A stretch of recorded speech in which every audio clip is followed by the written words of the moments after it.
Is everything literally racist? Well, I don't think so, but some people do. You might remember this viral video that went around with MSNBC really messing up the math, saying Mike Bloomberg spent $500 million, so that meant he could give every American $1 million. It was really funny. Somebody tweeted recently that actually with the money he spent, he could have given every American $1 million. I've got it. Let's put it up on the screen. When I read it, tonight on social media, it kind of all became clear. Bloomberg spent $500 million on ads. U.S. population, 327 million.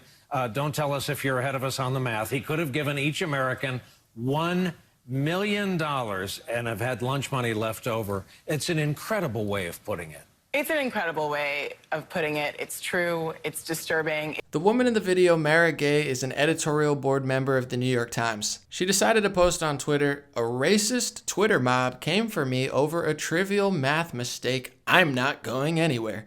Opinion: my people have been through worse than a Twitter mob," which features a picture of somebody standing in front of thousands of African Americans inside the National Memorial for Peace and Justice in Montgomery, Alabama. When you're a black woman in America with a public voice, a trivial math error can lead to a deluge of hate. It's hard to know where to even start. First of all, with that MSNBC clip that went viral, to me the funniest part about it had nothing to do with your race or even the fact that you were in it at all. It was the fact trying to figure out how many employees had to greenlight that clip with the image, the graphics department, the producer, everybody involved in the taping.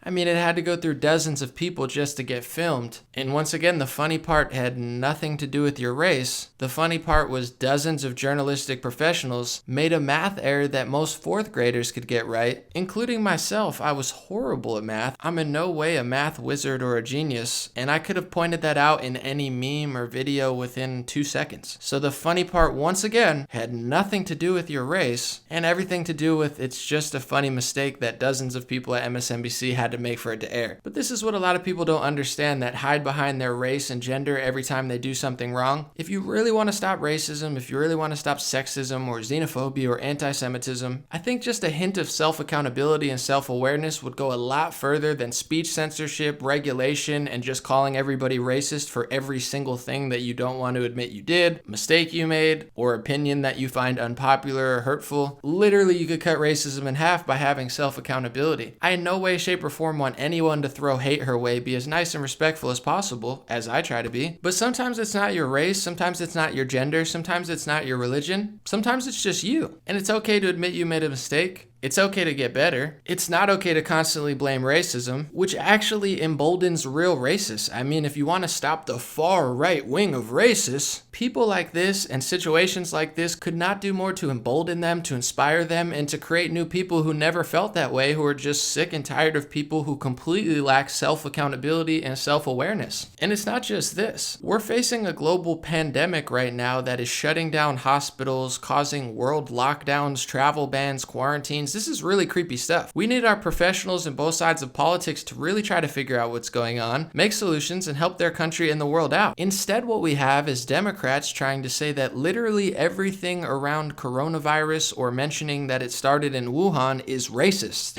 And she is demanding an apology for him referring to the virus in very derogatory, offensive terms, calling it the Chinese coronavirus. What is your reaction to that? Some have even called it the Wuhan virus, and obviously a very insensitive terminology there. But what do you make of Kevin McCarthy using that terminology? I'm disturbed by it. It's an American problem now, and we have to have an aggressive American response. Offensive and racist. These people are a joke, and they are, more importantly, a distraction. China is watching all of this. The Chinese government knows that identity politics is America's greatest weakness. It divides us. It makes us stupider in times of crisis. It may even paralyze the national will at essential moments. It could do that now. So Beijing has joined the chorus, denouncing the West as racist for noticing where the virus came from. Chinese embassies are now openly claiming the virus may have come from somewhere else, not China. And the propaganda is working. Just a month ago, the American media thought nothing of calling the virus what it actually is. Watch this. The Wuhan coronavirus has now surpassed the 2003 SARS outbreak. The first U.S. case of Chinese coronavirus was confirmed at one of her hospitals. Inside that building is the world's first lab-grown copy of the Wuhan coronavirus outside mainland China. The Chinese coronavirus death toll has jumped to at least 26 people. The death toll from the Wuhan coronavirus spiked today. The Chinese virus, the coronavirus that is worrying the whole world. This comes as the Chinese coronavirus death toll has jumped to at least 26 people and sickened at least 835 people. They'll deny those tapes exist. That's not how they're describing it now. Why? Because China told them not to. And the media were happy to comply. And, by the way, to downplay direct threats to this country from China, articulated out in the open clearly in print. Just last week, China's official news service warned, ominously, that it might cut off drug exports to the United States in order to intensify the epidemic and cause even more deaths here. Keep in mind that China makes 97% of the world's antibiotics. What would happen if they cut off the supply to this country? Many would die. So our country's greatest rival is denying reality about a plague they unleashed on the world and is then openly threatening to kill American citizens in our country. This is happening right now. Our news media are ignoring all of it, which tells you which side they're on. Just like this op-ed, it's racism, racism, racism, racism. The funny thing is, all these same people just a few weeks ago were calling the virus by its geographical origin. These are the same people that were saying border security is racist, travel bans were racist. The media lied to you. Celebrities lied to you. It was never racism, it was never xenophobia, it was national security and safety precautions. You could disagree with it, you could say you don't like it, but to just call everything racist, including when you make a math mistake live on air with a bunch of people who aren't even your race, and literally nobody that I know actually cared about that at all? I'm sure some people did, but once again, having no self-accountability and self-awareness usually emboldens that. This type of stuff is ridiculous, and during a pandemic and a global situation that I've never seen. I'm not a fearmonger, I'm totally calm and not afraid at all, but never has the world been shut down like this. I mean, in many ways, this is worse than 9/11 when it comes to global shutdowns and total economies tanking. We need help. We need your support on both sides. We don't need a bunch of followers on the right wing who just say whatever the news says and just wants to support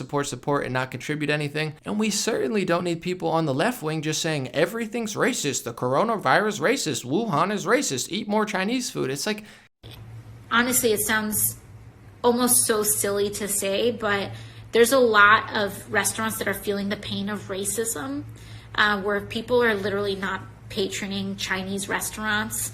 They're not patroning Asian restaurants because of just straight up racism around the coronavirus. So give me a break. We need scientists, solutions, real news articles to figure out where this came from. And to people trying to say it's a conspiracy theory to suggest that it could be a bioweapon, here's a clip of Bill Gates a few years ago at a TED Talk saying that there could be a bioweapon. You can have a virus where people feel well enough while they're infectious that they get on a plane or they go to a market.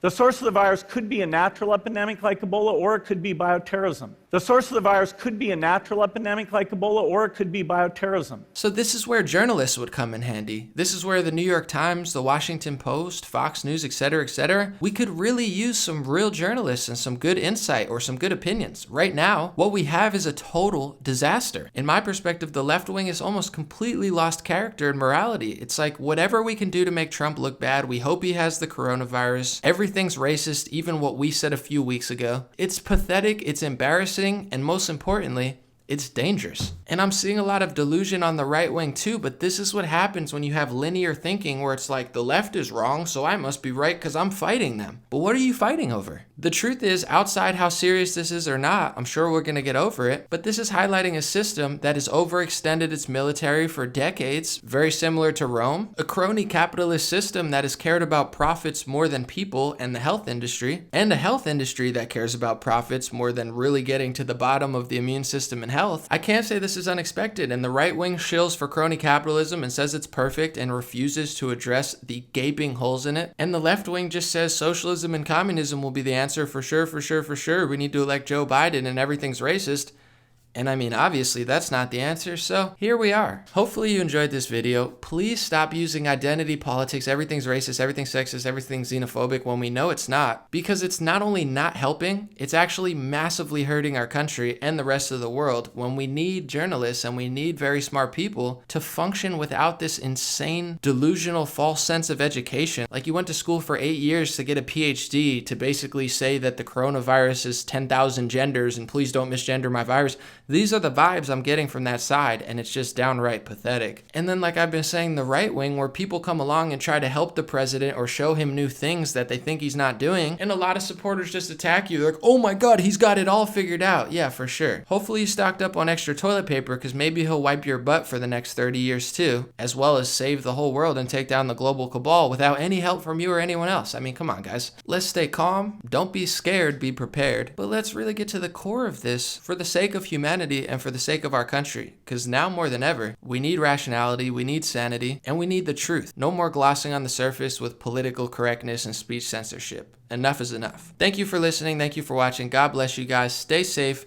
Be prepared, and have a beautiful month and a beautiful year. Thank you to the medical professionals. Thank you to the truck drivers. Thank you to the bartenders. Thank you to everybody who's really doing a hard job while a lot of us are staying home. We appreciate you now more than ever, and let's do what we can to help them, not continuously burden them with ridiculous stuff. Have a good one.